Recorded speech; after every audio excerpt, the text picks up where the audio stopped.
En dis Vrydagoggend in die Klein Karoo en soos gewoonlik is jy ingeskakel by Radio Klein Karoo saam met my Suezette Smit vir nog 'n episode van Vroue wat Voorloop. Vroue wat Voorloop word moontlik gemaak deur Maddie's Bridal Nest, geleë in 1 Vredestraat, Volmoed, net hier buite Oudtshoorn. Indien jy op soek is na daardie droomtrou of aantrok teen bekostigbare pryse, kontak gerus vir Madeleine by 072 661 4182 of volg haar gerus op haar Facebookblad Maddie's Bridal Nest. And as always, such an honor and a privilege to have a special guest.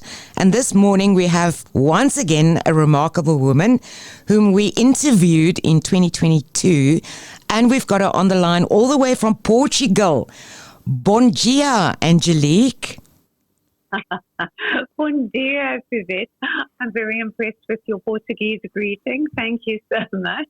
And a lovely casual way to say hola is to say hello. And so I'm sending you a lovely bon dia and hello across the ocean. Oh, wonderful.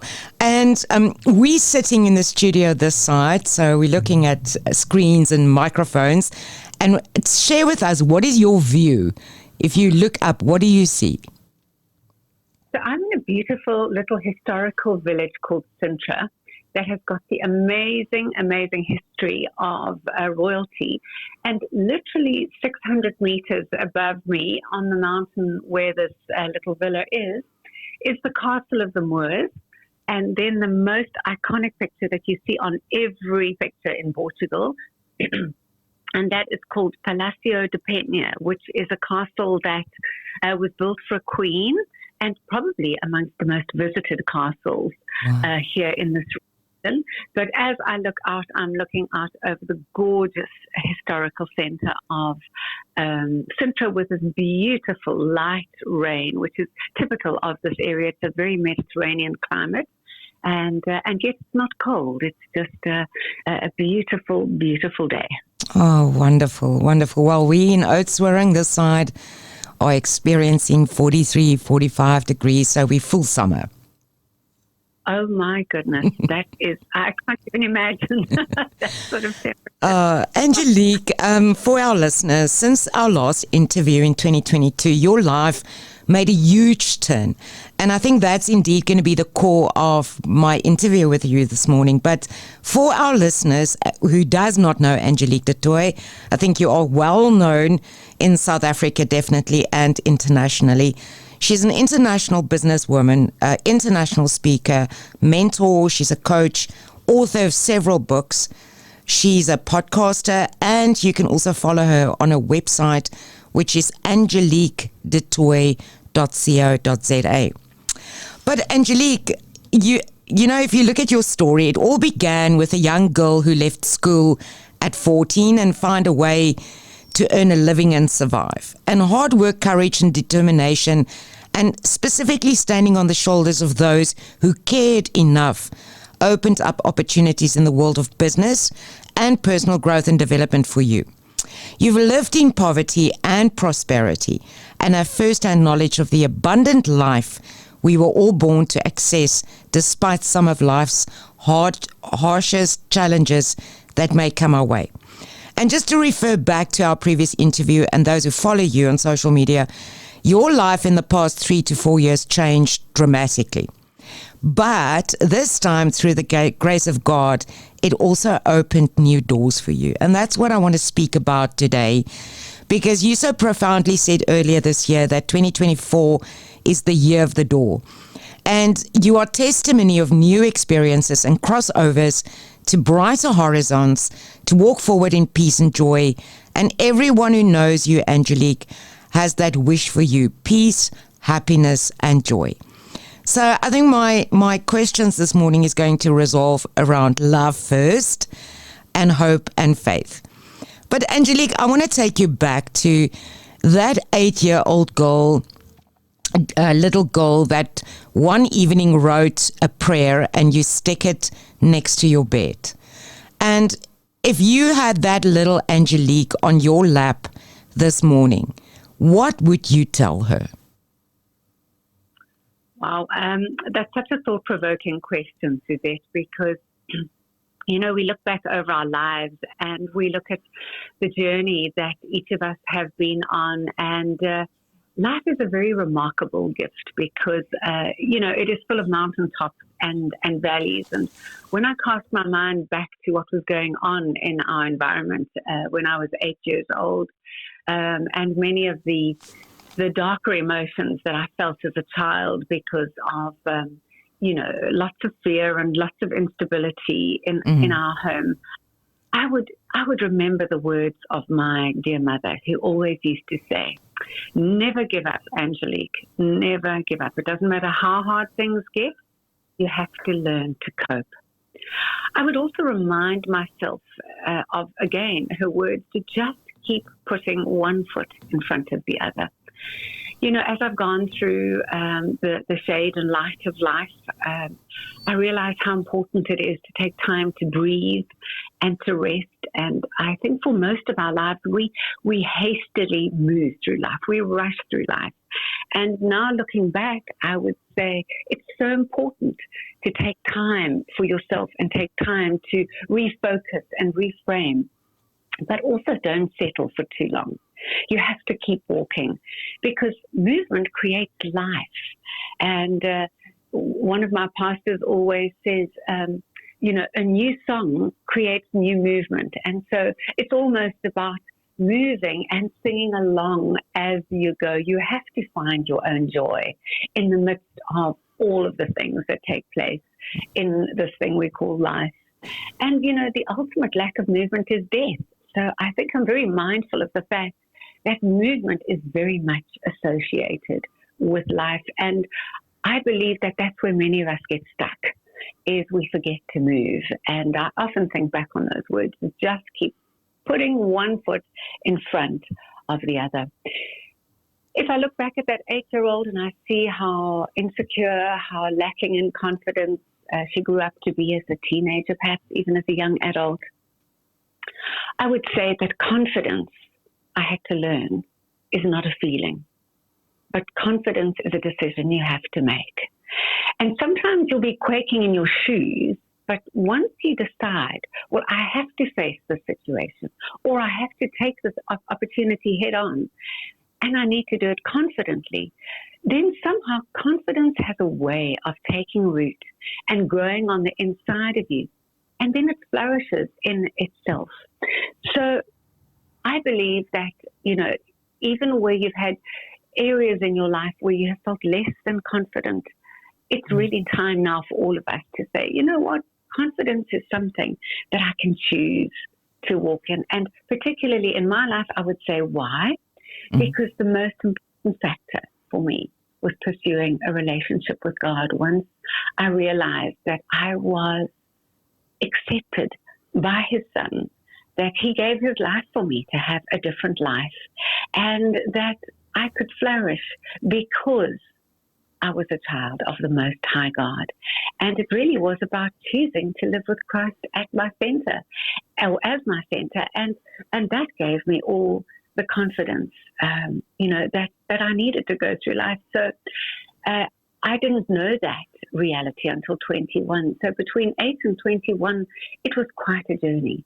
But therein lies the faithfulness of God. In fact, I was sharing with somebody the other day who's going through a very dark moment in her life. And I encouraged myself as I encouraged her. And if I may, I'd love to just share one or two of these verses that I shared with her, because it really underscores how beautifully we can go through life when we understand what's available to us from the Bible. And it's from the book of Philippians, chapter 4, and it says, "Be cheerful with joyous celebration in every season of life. Let joy overflow, for you are united with Christ. Let gentleness be seen in every relationship, for our Lord is ever near. Don't be pulled in different directions or worried about a thing, but be saturated in prayer throughout each day, offering your faith-filled requests before God with overflowing gratitude." And this I thought was really special. Tell him every detail of your life. Then God's wonderful peace that transcends human understanding will make the answers known to you. Yeah, absolutely. And it really is a beautiful, beautiful reflection on going back to that 8-year-old girl and unknowingly, this is what's carried me all the way through to this decade of my life. Wow, it's amazing. That's why I say you are such a powerful inspiration, Angelique. I don't think I think you are aware of that, but you mean so much to people out there. And I do believe, and I'll get to that later, that you had to go through all of that as a child. Your life, your journey was laid out for you to eventually be the person you are today at this moment in time. But Angelique, it's the month of February. It's the month of love. And here's one question. How important is self-love? We love one another, but how important is to love yourself? How would you define that? Suezette, I believe self-love is imperative. Self-love for me is defined by knowing that I'm deeply loved and accepted by God. And if He loves and accepts me, how can I not love and accept myself? It's a wonderful reminder that you cannot give what you do not have. So if you don't have self-love, you're probably not going to be able to, in a deep way, share your life with somebody else. Because when we are lacking in self-love, we live very much in self-protective mode, whereas self-love opens yourself up to give and to receive love. And I'm not talking about the idolatrous type of self-serving love, but it's valuing yourself enough to know that you are worthy enough to receive and to give love. And I think the other reason why even Jesus himself said, love yourself as you love your neighbor, or love your neighbor as you love yourself, because it's interchangeable. And, that for me is key, because life is all about giving and receiving, and it all actually starts with us. Mm-hmm. The other important factor of self-love and knowing your worth helps you to establish boundaries so that you don't allow others to come into a space that is actually sacred. When I say don't allow them to come into your space with negativity, with distraction, with harm, or,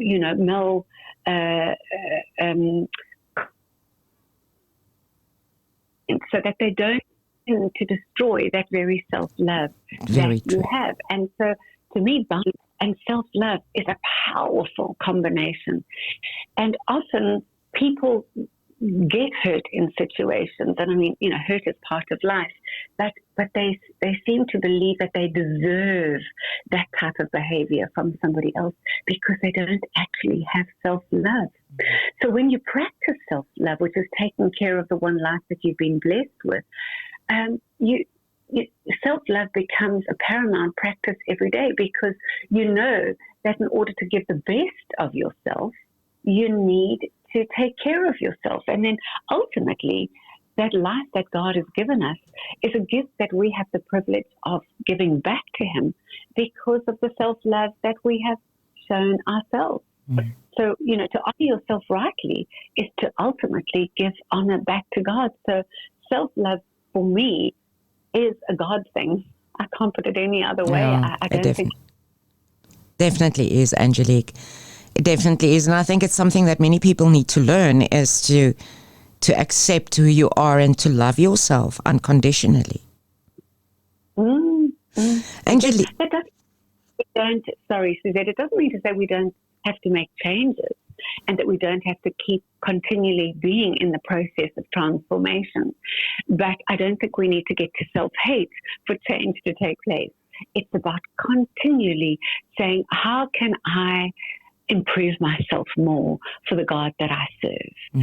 And I think that's the basis of self-love. Angelique, I just want to throw a question in here about self-love. So there, you meet so many people who really have the confidence and they do have that self-love, But then there are people in their, in their circle that out of nature would break them down. How do you deal with people like that? It's just a question that I want to throw in. So the question is that they have a tendency to break other people down, no, or they feel down? There are people that just exude this self-love, and then there are people out there in this world of ours that are very negative, that don't want to see the good in anybody's life. So how does a person go about who has such a lot of self-love go about to deal with the environment that is exceptionally toxic? Is that where you spoke about having boundaries? Most definitely having boundaries, and I think making absolute peace with the fact that you can never change another individual. The only thing that you can do in that environment is make a decision. Is either I'm going to allow myself to, spend the rest of my life being mistreated, unhappy, uncomfortable, living in fear, or I have to put in boundaries strong enough that say, unless that behavior changes from your part, I can't see a way forward, because I do not believe, having grown up in that environment, that we were ever created to live under any levels of that kind of abuse or, mental torment or fear. It was something that I grew up with because of the fact that my mother wasn't able to bring in that level of boundary to say that this is not acceptable. I think from the silent generation, they just put up with a lot. So the other side of it is to, if it's something that you look at and you say, well, it's an aspect of this person's personality that I'm not crazy about. The way I would look at it is say, let them be who they are, because you're not going to change them, but don't lose who you are in the process. So you keep your standards, you keep your self-love, you keep your values, and you just do not allow that person's behavior to change your emotion. Let them be and pray that God gives them the insight that something needs to shift in their lives. And I found that often when you take the higher road, it becomes an influence for somebody else to make the change. But of course, there needs to be a great level of self-awareness in that other person. Yeah, that's true. To make it. But to try and change somebody else is a dead-end road. Was the only person we can correct and change is ourselves. And as I say, in any sort of abusive situation, there's only one thing to do, and that's to make the decision. Yeah, it's so true. Angelique, my biggest question, and I think this is just, if I ask this question, I'm smiling because, after everything, you've had an amazing life, and there were so many people on your journey that has really, just made you who you are. But after everything that you've gone through, you found love. And his name is Miguel. And this is just the most beautiful love story ever. I think they must have made a movie with you and Miguel. How did all of this happen? Well, first of all, his name means gift from God. That's what his name means in Portuguese. Wow. So it's such a beautiful story because in 2019 I was widowed, and I then went through the whole COVID experience on my own, and I was in Italy and in complete lockdown for months and months on end. And somebody said to me, why don't you join the expat platform called Internations, which has got millions of expats that join from around the world. And while you're in lockdown, there are some amazing webinars that you can enjoy, and that there are people that you can get chatting to so that you don't feel in isolation. You can connect with people all over the world. And so I started joining these webinars and contributed to some of these webinars. And on one of them, it was on relational emotional intelligence. And there were 729 members on this particular webinar on intonations. And so everyone has their camera on, and you scroll through as you would on a Zoom meeting, and 700 people or over 700 people on this webinar. And that afternoon, I got one message from Portugal with a twinkle, which is how you say hello to somebody on intonations, and an hola, and welcoming me to intonations from the land of Portugal. And it was this person called Miguel, and he told me that he was consul of the intonations group of the Cascais region in Portugal, and that he was just welcoming me to the platform because he hadn't seen me on any other webinar before. And so that's how this very innocent, welcome, warm conversation started. And so he found out, of course, that I was South African, that I'm partly living in Italy, and I found out that he is thoroughly Lusitanian. His Portuguese roots go back generations. His father was an admiral in the Portuguese Navy that sailed around the Cape of Good Hope. So all of the links and the were there. It was such a precious discovery, actually. And we then started to speak every single day, Suezette, for 4 months, for 3 to 4 hours a day, some days. Wow. And that's how we actually really got to know each other, because the amazing thing about speaking long distance is you can really ask the questions that you need to ask, because you're not face to face in the sense of in the same room or trying to hurriedly get to know each other over a dating dinner. It was just every single day a good leisurely conversation on exploring one another and each other's lives and backgrounds. And then on the 3rd of June in 22, we met in Venice in Italy. Wow. And met face. And so it was just a really, really beautiful moment. We felt like we had known each other all of our lives.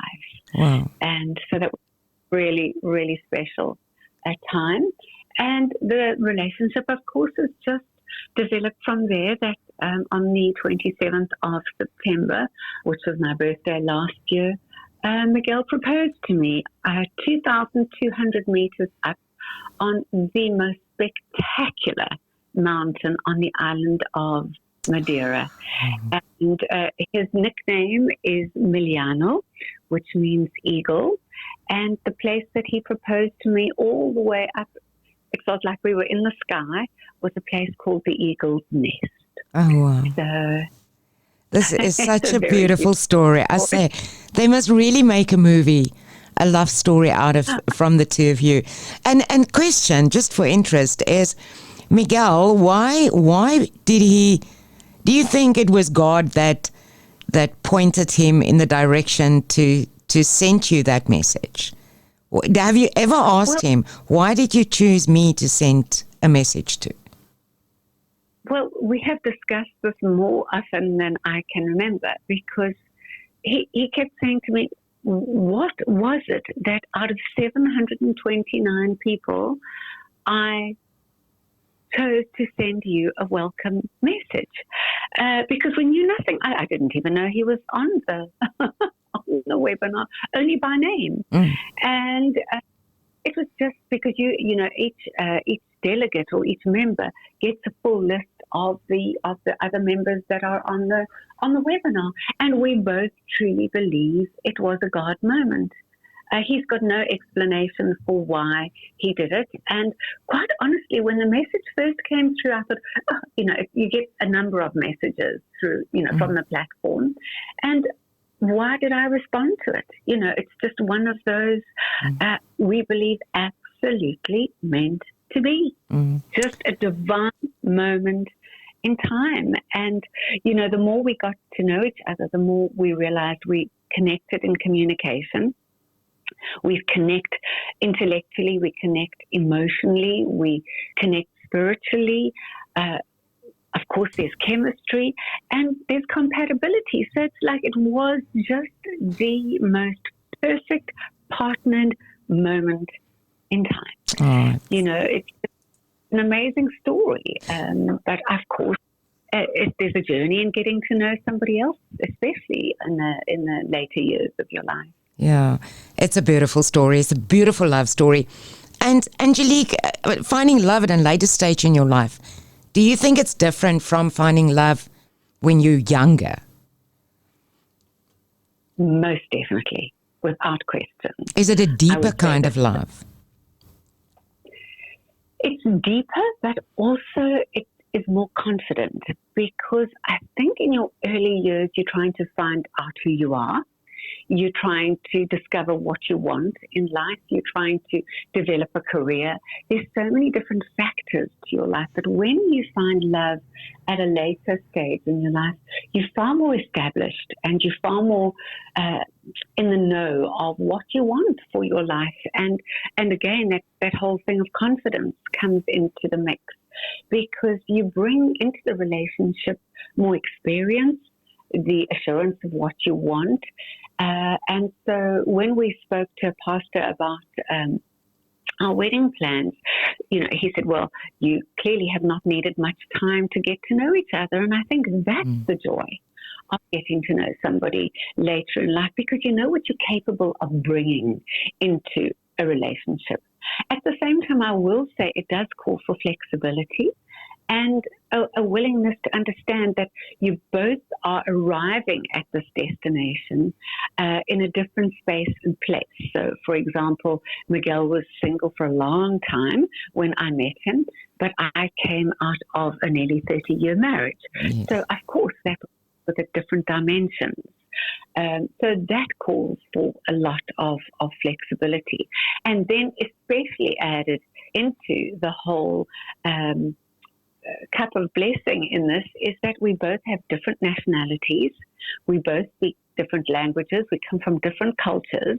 And although Miguel speaks excellent English, his culture is completely ingrained in him as mine is in mine. So it is a wonderful journey of discovery and new learnings.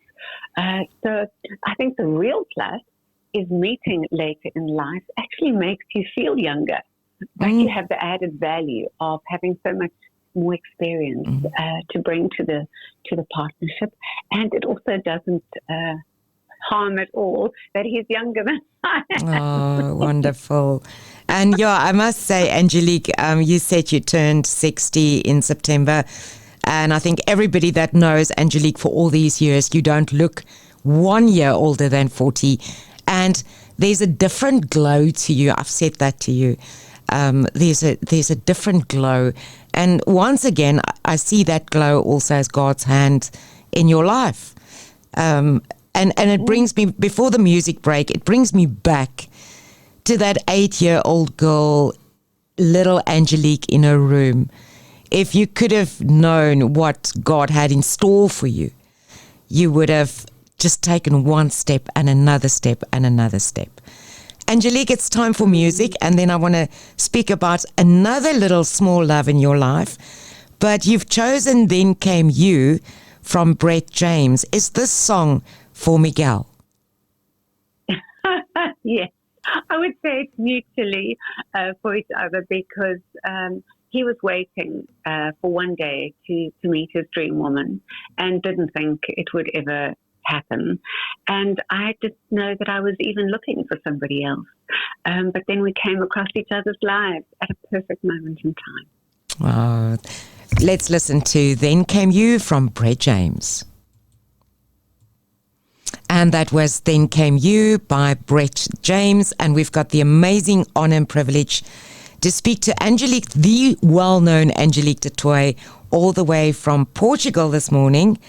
Angelique, just for our listeners who tuned in a short while ago, Angelique is a well-known businesswoman.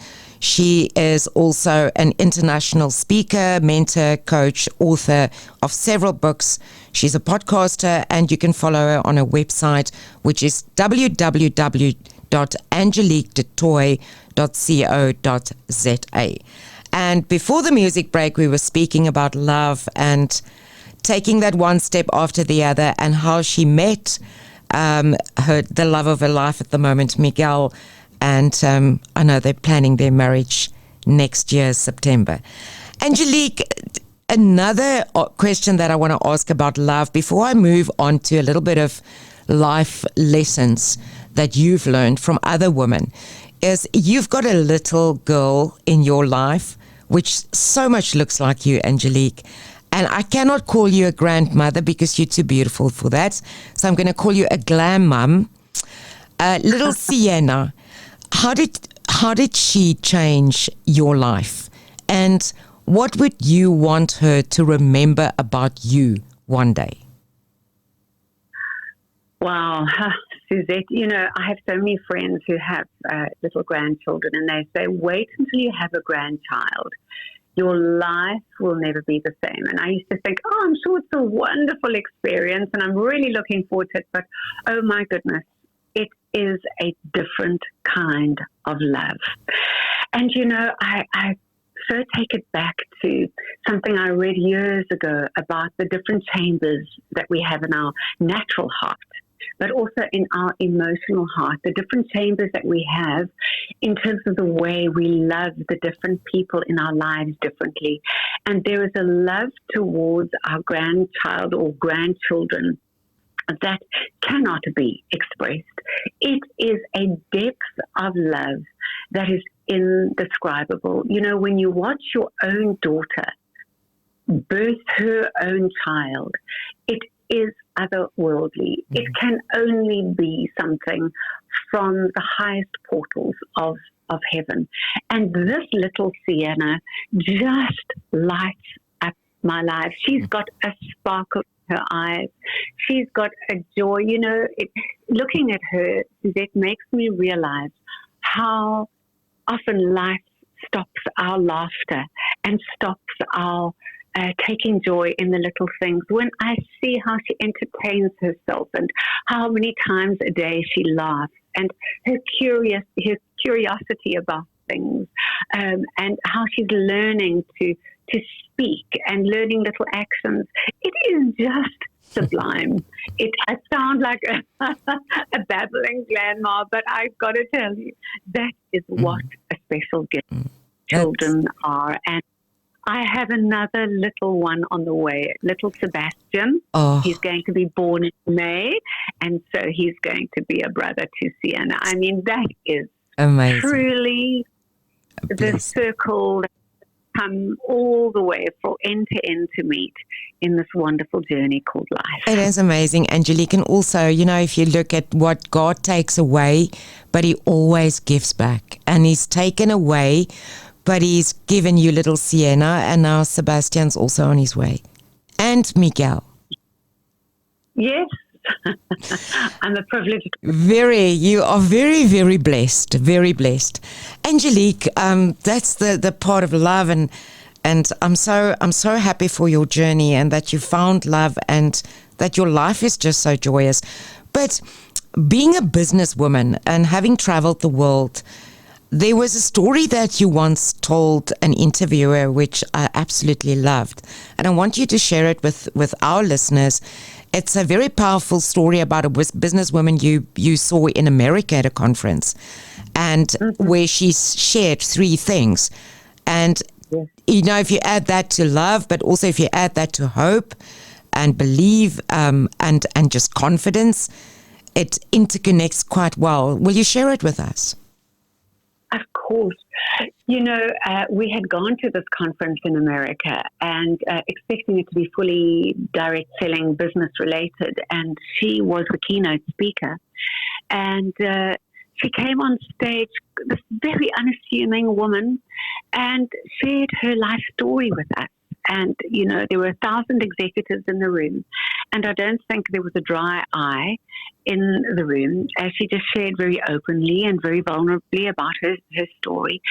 And then out of a bag, she pulled out this Alice band with these big sparkly bits on it and put it on her head. And of course, that was to lighten the moment from the story that she had just told us. And she said, in every single one of us is an inner sparkle, is the glittery side of us. But life can often come by and dull our shine. And as she was talking, these sparkly bits were jumping all around, and it was so effective in terms of really imprinting in our minds that all of us have a sparkle. And her message was, whatever you have gone through in life, do not let any circumstance or any person dull your shine. It's not always going to be easy to keep your sparkle. It's not always going to be easy to self-motivate and be your own source of inspiration. But she said, every time you feel that you're going into that sense of dullness, just remember these sparkly bits that are on my head, and that you are able to bring or resurrect out of yourself your own sparkle again. So keep your inner sparkle glowing and spread a little sparkle wherever you go. Mm. And then the second thing that she did was, because, a large part of the conference was, of course, looking at business issues, and some people could kind of tend to get negative and complain about things. And with that, she said, I want you all to do something very special for yourselves every single day. And that is to put on your gratitude glasses. There is something in your life, every single day of your life, that you can be thankful for, that you can have gratitude for. And she said, if you're feeling negative in your life, if you're feeling sad, if you're feeling discouraged, just find something to be thankful for and watch that turnaround happen in your life. And you may have to give thanks more than once, but just keep giving thanks and watch some of those things shift. And then the third story she told, which I absolutely adored now having a grandchild, is one of the ways she chose to be involved with her grandchildren was to pick them up from school. Mm-hmm. And so on this particular day, she picked up little Jason from school and got him into the car, and she said, we had our normal routine. And so, Jason, how was your day? And he very excitedly told her about her happening at school. And she said, well, Jason, that is fantastic that happened. And she said he turned around, tapped her on the shoulder, and he said, Gran, that is not fantastic. That is ta-da! Oh, how and cute. She nearly stopped the car because he had so caught her attention. And she thought, when last did I give myself a ta-da about having a fantastic experience or a wonderful idea or something that I've achieved? And she made us all stand on our chairs and do this action of our arms opened wide with ta-da. And I since found a little meme that said, when God made you, he said, ta-da. It's and that has become one of my favorite go-tos when I think, Angelique, today you need a ta-da.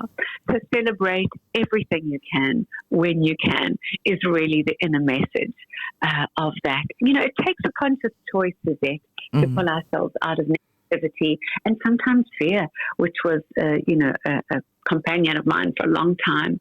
But you can actually choose not to have anyone or any circumstance dull your shine. No, never. And, again, it goes back to that beautiful verse, is don't be pulled in different directions or worried about a thing, but saturate your life in prayer and give your requests to God with overflowing gratitude. It's exactly what I read in the beginning.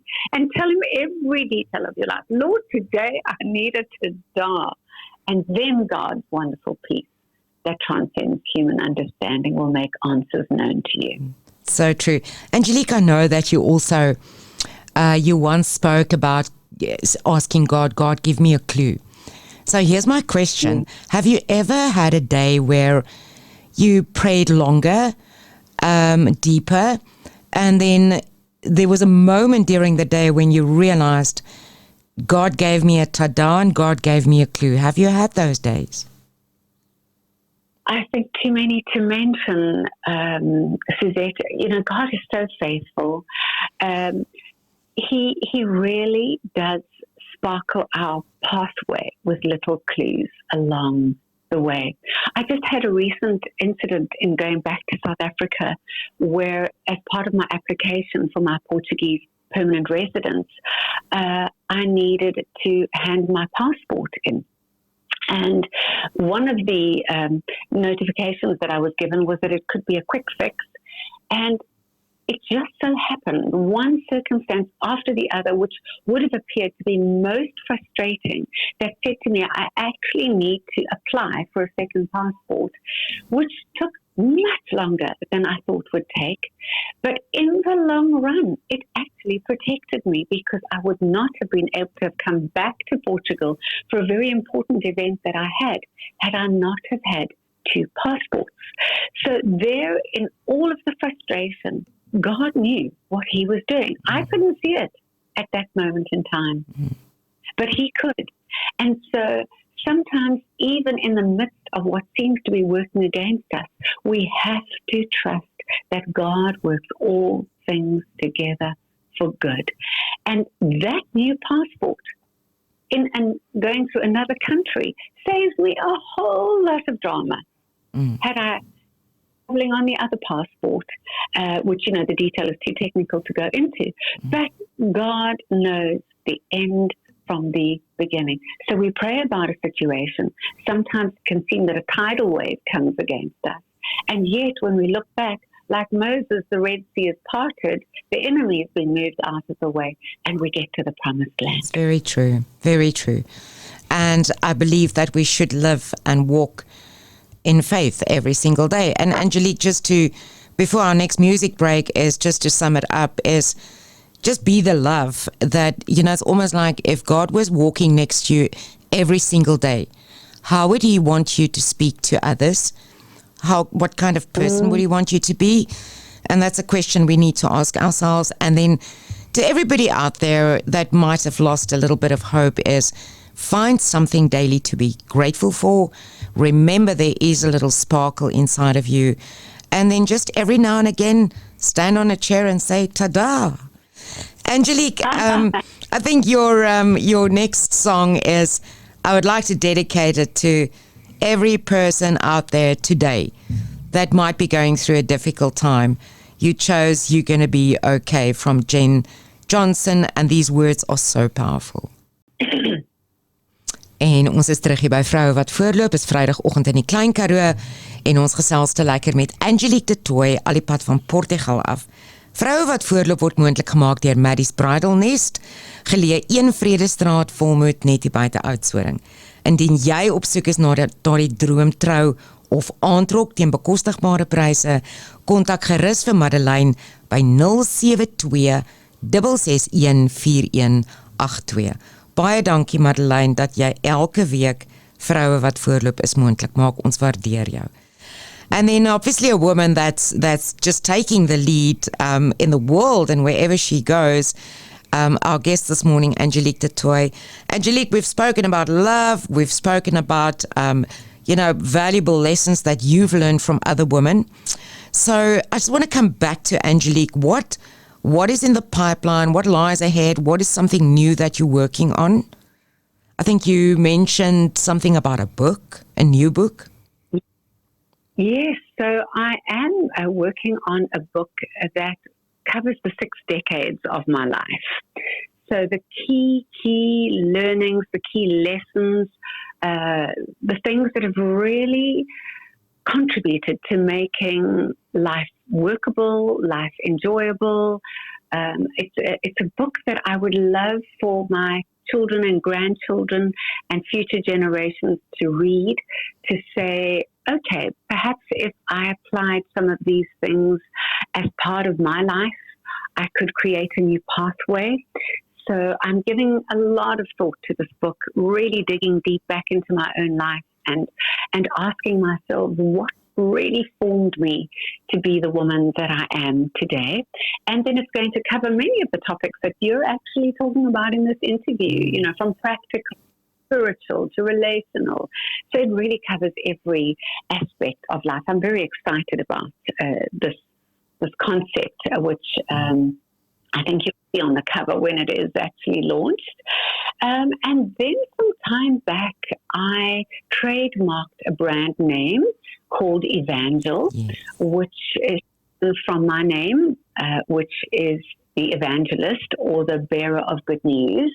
And it was just so wonderful because a friend of mine sent me a message, and I haven't heard from her for ages, but just out of the blue this morning, in fact, about 15 minutes before this interview, and she just said, I have a scripture on my heart for you today, and it's about how beautiful are the feet of the evangelist as she brings forth good news. And so it was just such a beautiful confirmation that I'm so on the right track in this new project that I'm working on. It's a digital project, incorporates a YouTube channel, so it is just, I guess, a revival of working in tandem with a new book, but some nice new elements that I'm going to be bringing into the new look Angelique, which falls under the Evangel brand. Oh, that's exciting. Very exciting.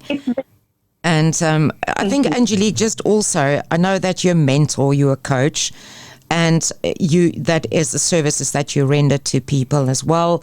At a rate, but you know, in the time that I've known you, and I've never met you in person, I've listened to your podcasts, and you've got such a wealth of knowledge and experience. And a question that I want to throw in is, you 60 years old, Angelique. For some people, you know, they turn around and say, but 50 or 60 years old. I don't believe it. I believe that you've got a wealth of experience and knowledge, and that you can serve people in a far better way now than what you could have served them 20, 40 years ago. I would agree with you 1,000%. I do not look at age as a factor. I believe age is a state of mind.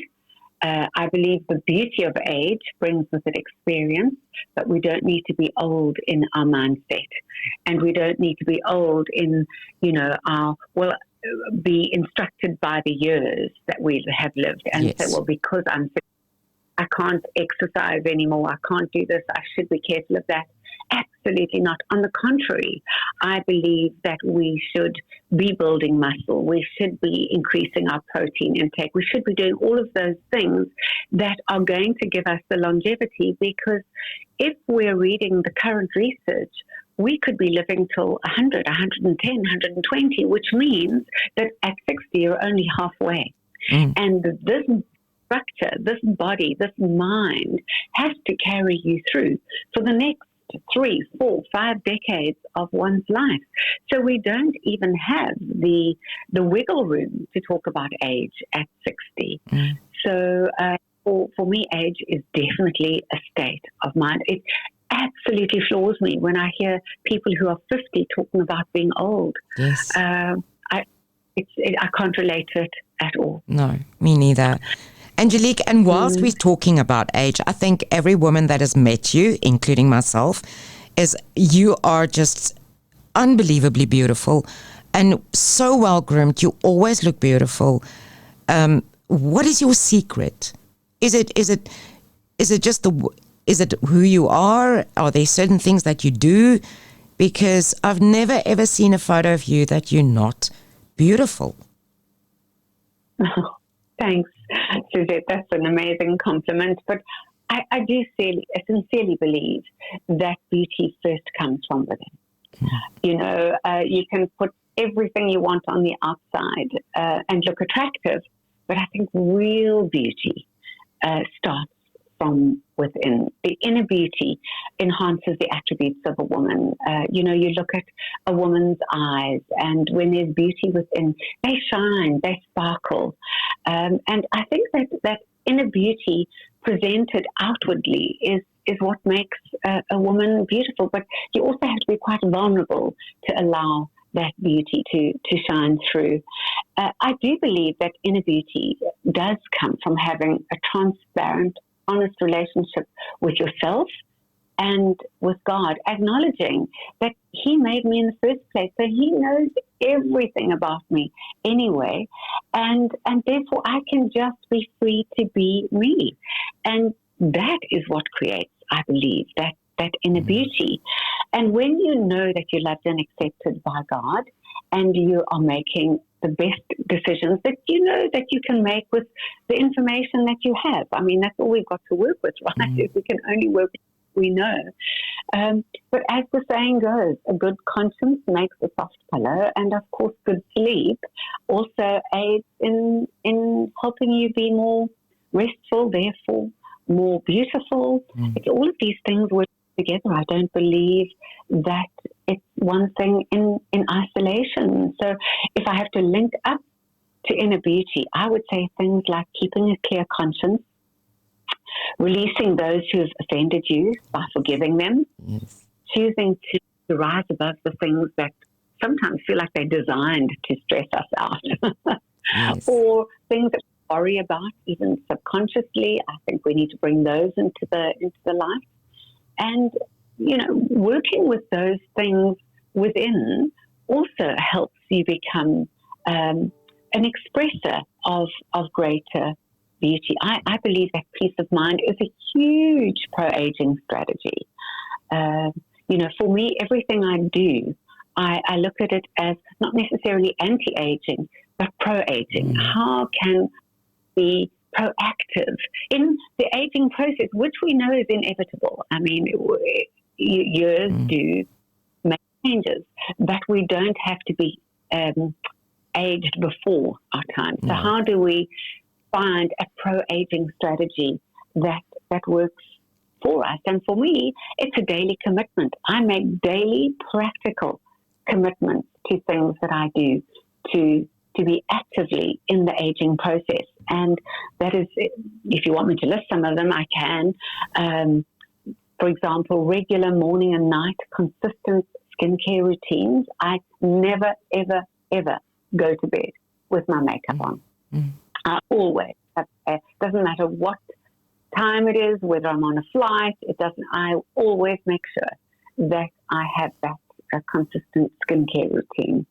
And then things like hydration, both water-wise, fluid-wise, and topically. For me, that is a massive pro-aging plus, is to keep your skin hydrated. And I know this is a big one for you, as it is for me, and that is daily exercise. Again, because movement is life. And then to end off the day with really good, long, restful sleep. For me, that is so important. And then there's the practical things of, make sure that you use an SPF, especially if you're telling me you're in 45 degrees, you have to use a sun protection factor if you want to preserve your skin. And again, that goes along with adding hydration to that. And then there's once a month facials or treatments or whatever it is that you choose to do is a must do. You don't have to go to a studio or a clinic for that. You can do those at home. And again, keeping your mind peaceful and your heart free from bitterness and anger for me is a wonderful pro-aging tip. Wow. And then probably the most powerful of all in daily practical commitments is prayer and meditation. For me is the most wonderful anti-aging tool. Look, if Sarah was 100 when she gave birth to Isaac, I think there's hope for all of us. And the Bible says she was an incredibly beautiful woman. So I'm holding on to that with every fiber of my being. Angelique, thank you so much. And we're slowly but surely moving to the end of the interview. As I said, I wish I can speak hours and hours with you. Angelique, 2 last questions. I've learned so many lessons from you. And, I've re-listened to our last interview, and there's a few that stands out is, that you said life is light and shade. Take the risk and get out of your rut and never get into the victim mentality, and trust the process in our lives and watch, as you earlier said, watch for God's clues. But if there's any new life lesson that you would like to add to all those that you've shared with your listeners and your followers in the past, what would that lesson be today? I would have to say that whatever you experience in life, whatever setback, whether it's a dramatic event, something unexpected, there is one truth, and that is that you are able to get through it, and you do mostly come out stronger on the other side. If you keep your faith, you keep your focus, you just keep your mind set on God, who will never let you go through the process. I think one of the things that we need to be very, very careful of is in our minds, we have something very powerful called an imagination, which is super powerful. And we've just got to be sure that we use our imagination for the positive side of things when we're going through it, and not imagine all of the negative things that can go wrong. Because I've often found that I would imagine something like, what if this happens? And usually it doesn't. But how much time and energy have I wasted, and fear have I created in going down the negative imagination lane? I would say that is a huge one to look out for. Wow. And then something I've really learned later in life. I think when we're going through the earlier part of our lives, we try and control a lot of things to get the outcome that we want, whether it's in our careers or our marriages or our relationships or our parenting style. We try and control a lot of things. And I think as I have gone on in years, I've realized that the greater freedom comes when I rest and say to myself, just go with this. Just go with it. Whatever the may be, just go with it. And it's amazing how quickly our mind movie clears up, because we're not spending so much energy trying to change it, but rather just go with it. That example that I used of the passport was a typical case in point.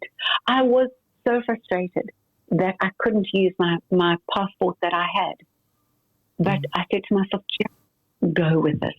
And it actually created a dimension in the path that I needed to walk through. Wow. So I think you'll be surprised at how quickly changes take place and how you are removed from the worry when you say, just go with this. That's actually what I'm going to take from you this morning, is just go with it. And I'm going to make it my own. Angelique, thank you very much. I've got a last question. And, you know, you didn't grow up in fantastic circumstances. And I know there was an article when you were small about slamming the door. Your childhood years were not perfect. But if your parents, both your parents, your father and your mother, would be sitting across your desk from you right now, what would you have loved to say to them today? I would say thank you for doing the best you need to do with what you had. To my mother especially, I would say that I never realized the price you paid to raise us in exceptionally difficult circumstances. I never realized the price you paid to give the love you gave us and the resilience you had despite your very, very difficult life. And that even in lack, you made us a home. And if you were sitting here, I would say thank you for those sacrifices. As a mother and a grandmother now myself, I would say thank you for the sacrifices. They will never be forgotten. And it's only as I've walked on my own path of life experience have I recognized what a strong and devoted woman she was. And I'll forever be thankful to her for contributing to who I am today. Oh, wonderful, wonderful. I'm sure she's smiling down at you from heaven. Angelique, our time is up, and I want to say thank you so much for your time this morning, all the way from Portugal. And we at Radio Klein Karoo and South Africa would like to wish you and Miguel a journey filled with joy, happiness, love, success, fulfillment, and just beauty in everything you do. And also, may your little Sienna and Sebastian stand on your shoulders, and may God continue to use you to change people's lives. We are so thankful for Angelique Du Toit, and we love you, Angelique, and we appreciate you. Thank you. Thank you for being you. Thank you so much, Suzette. It's been a real pleasure. Thank you. And I know your last song that you chose is You Know Me Better, Stars Go Dim. Why did you choose this song? Well, because God really does know us better. He does. So even when we think He doesn't, He knows us better. And the words to the song are really special. He knows our ins and outs, our ups, our downs, and He loves us through it all. He knows us better. So from all of us and from Angelique, be that sparkle, have faith, walk in love, and just be grateful for life and for everyday blessings that surround us. Angelique, to you in Portugal, to you and Miguel, in your family, may 2024 be absolutely remarkable. Thank you so much for your time. And from Oudtshoorn, we're saying thank you and goodbye.